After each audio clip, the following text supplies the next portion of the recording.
8 mai 2008, expérience 4, le psychologue.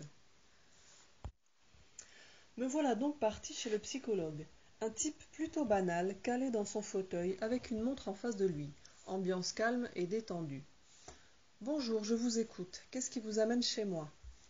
Et là, un barrage cède en moi et je me mets à parler. Je lâche tout, je lui explique tout sous tous les angles. Lui me regarde stoïquement, sans bouger un sourcil. Et la séance se passe en un clin d'œil. Je déballe vraiment tout.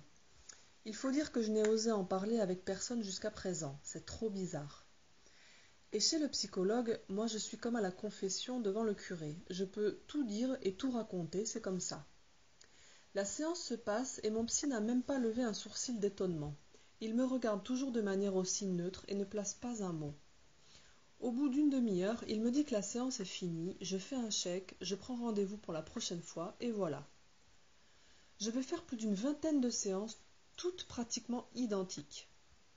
Pendant ces séances, je vais raconter toutes les expériences, les recoupements et les tests que je suis en train de faire sur mes nouvelles perceptions. Sans aucun tabou, et lui ne va pas lever un sourcil. Un jour me voilà en train de lui expliquer comment j'ai compris que les pensées ne venaient absolument pas de nos têtes, mais n'étaient que des choses qui passaient et que nous attrapions au passage. En effet, lorsque j'ai très envie de dire quelque chose, quelqu'un d'autre le dit brusquement autour de moi. Donc je constate 5 fois par jour que j'ai une pensée en commun avec quelqu'un.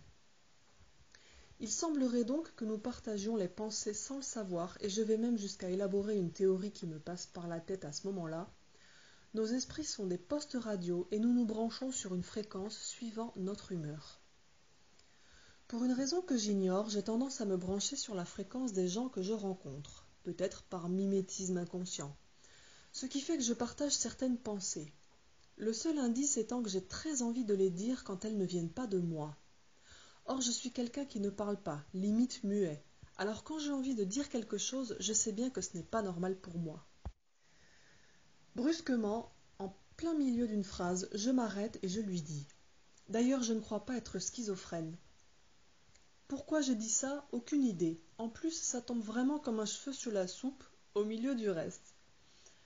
Et là, mon psy ouvre de grands yeux, me regarde comme si j'étais un extraterrestre, et d'un coup, lui qui n'a pas ouvert la bouche pendant 20 séances, se lâche. Je ne veux pas rajouter à votre histoire, mais c'est exactement ce que j'étais en train de penser. Il m'explique qu'il a beau le retourner dans tous les sens, pour lui, je ne suis pas malade mental. Je ne suis ni schizophrène, ni mythomane, ni tout plein d'autres noms de maladies psychiatriques bizarres, et il m'explique à chaque fois pour quelle raison. Il conclut en disant que de toute façon, je n'ai aucun problème. Alors si je dis que je sens les énergies et que je fais tout plein de choses bizarres, eh bien ma foi, ça doit être vrai. Mais en gros, il ne peut rien pour moi. Ce sera ma dernière séance. Je crois qu'en allant chez le psy, j'attendais une phrase réconfortante comme « Vous êtes fou, tenez, je vous donne des pilules, et tout rentrera dans l'ordre tranquillement. » Seulement voilà, je ne suis pas fou, alors il y a un gros problème. Ça veut dire que ce que je vis est vrai, que l'école et la société passent à côté d'un truc énorme, et que tout ce qui faisait ma vie jusqu'à présent s'avère erroné. Je comprends alors qu'il va falloir que je me débrouille seule pour comprendre ce qui m'arrive.